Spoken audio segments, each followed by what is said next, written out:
In the late 2000s to the early 2010s, a lot of video games had this very specific look. I'm talking about games that weren't colorful, unless it was that yellow tint piercing through the screen. They didn't rely on crazy standout art direction, but they still felt incredibly stylized. A lot of these games just looked real. Washed out colors and broken cities. Everything felt worn down and gross, but in the coolest way possible. Of course, you could blame it on the limitations of 3D graphics at the time, or just this era of similar color palettes. But the style was literally everywhere, especially in war-adjacent games. It's something a lot of shooting games with realistic graphics today don't really prioritize anymore. While gaming has gone in all kinds of directions since then, this specific style has slowly faded away. But there are still a few modern examples of it I want to bring up. I want to show you why sometimes the best art style is almost having no art style.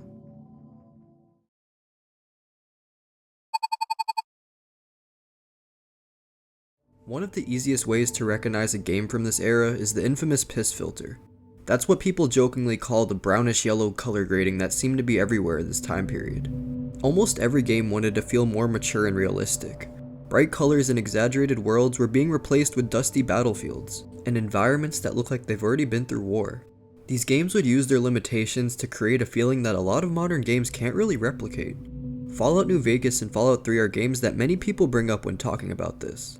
The entire world feels like it's been sitting there decades after a nuclear war. I would always wonder why so many games from this time period had this yellow light of nostalgia beaming through the screen. It wasn't just one game copying another, this look was everywhere. It was like the developers had this idea that if a game wanted to feel mature and serious or realistic, it needed to be covered in dust and a weird yellow-brown filter.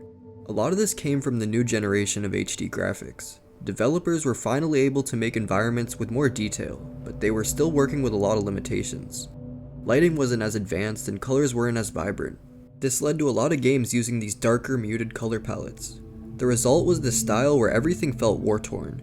Even places that weren't supposed to be destroyed looked like they had a history behind them. Think about Grand Theft Auto 4.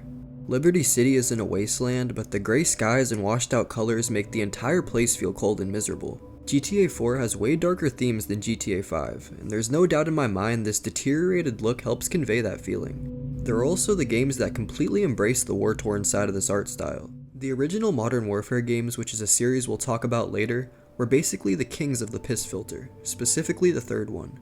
There are some strong contenders though. Gears of War and Resident Evil 5 are games that this shouldn't even really work for. Gears of War is a whole different universe than what we're used to when it comes to war.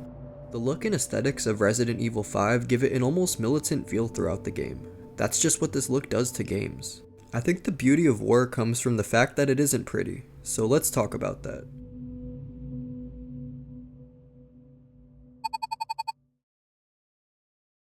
All Gillied Up is my favorite mission in Call of Duty campaign history. From the moment you're thrown in, you can see the effort put into it. You're a stealthy sniper taking targets out around Chernobyl. The mission is so gray it can almost be an eyesore at times, but it's still somehow appealing. It's one of the few missions where you don't feel like an invincible soldier. Another time Modern Warfare 1 did this was in the third mission of the game too.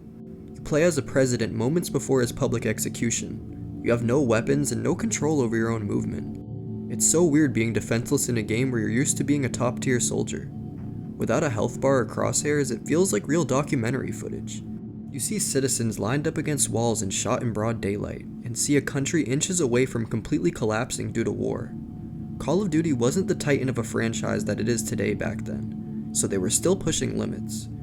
I make a lot of YouTube content on old browser games, mainly about the ones that were edgy and boundary pushing, and that's kind of how it worked before the masses got so soft. Modern Warfare 2's No Russian showed how brutal tragedies like this can really be, and it literally has you play as one of the perpetrators even if you're undercover. I know I'm getting a little off topic here, but super dark themes is what helped these games work. They were handled maturely. No Russian doesn't feel shocking just to be exploitive. It's building a story about how evil your enemies are.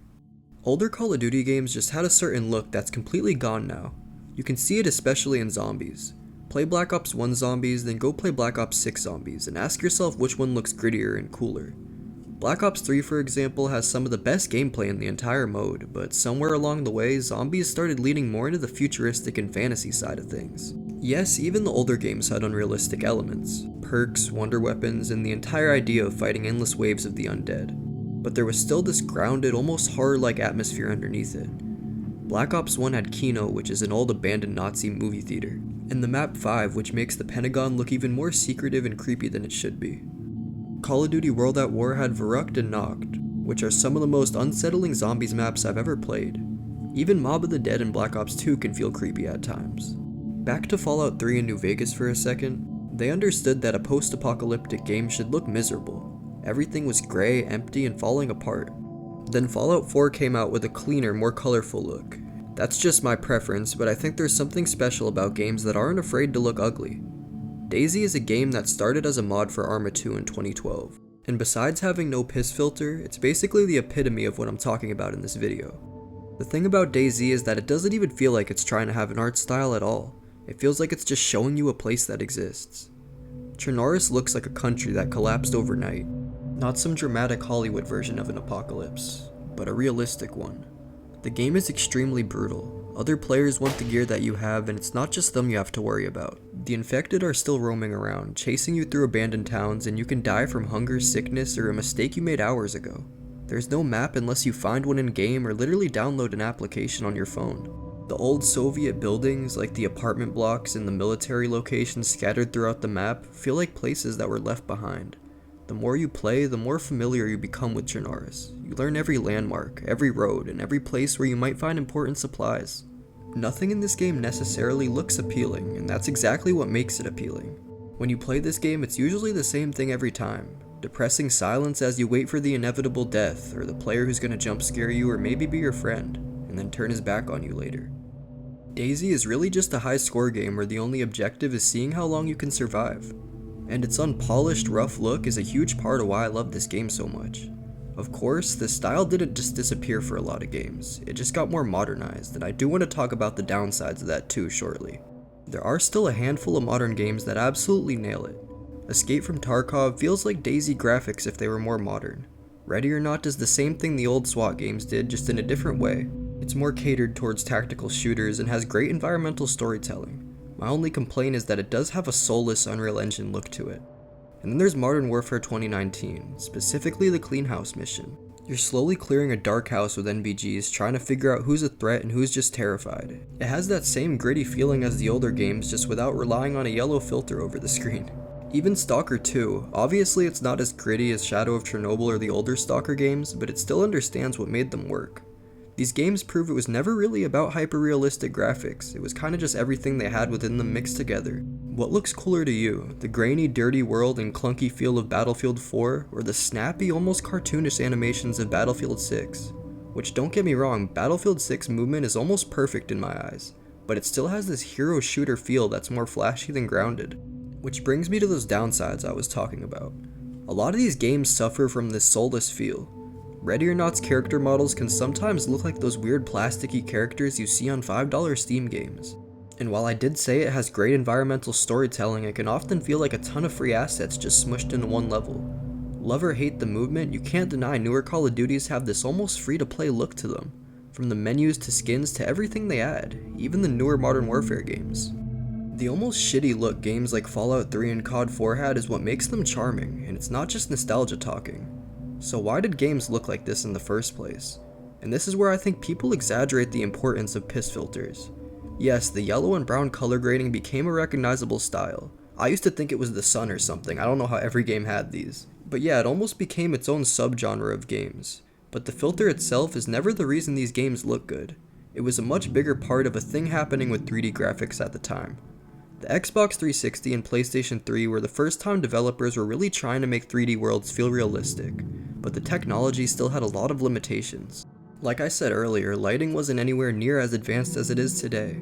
Textures just by default had a lower resolution, and models had fewer details. Environments couldn't be filled with thousands of realistic objects at once. So developers had to get creative. Instead of making worlds that were bright, clean, and colorful, they leaned into things that worked with those limitations. And the crazy thing is, this wasn't really just limited to war games. Look at Dark Souls. The game is a fantasy world, but it still kinda has the same feeling. Everything is gray and decayed. The world feels like it's been dying for hundreds of years. Or even something like Skate 2 compared to Skate 4. Skate 2 has this grimy early HD look. The city feels slightly depressing, and don't say it's nostalgia because I didn't even play this game as a kid. Even something like Soul Calibur 2 compared to Soul Calibur 5 shows this. Characters went from feeling like action figures to Unreal Engine slop. That's why I don't think people miss the piss filter specifically. I mean, sometimes they do of course, but we really just miss the graphics as a whole. We miss when limitations force developers to create worlds that felt imperfect. Modern graphics can make anything look beautiful, and it takes the charm out of it for a lot of people. Back then, developers had to find beauty in things that were just rough around the edges. And at the end of the day, it's hard to even call it an art style. I don't know what to call it. Too many games from this time period looked like this, and they were all from different genres. I don't think games from this era looked better because they had better graphics, they really didn't.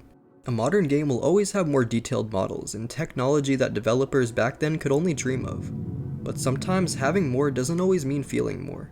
These older games had to make sacrifices. They couldn't fill every corner with detail, and they couldn't make every surface perfectly realistic, so they focused on what they had. I hope you enjoyed this video. I know there was a lot of hot takes in it, but have a wonderful day.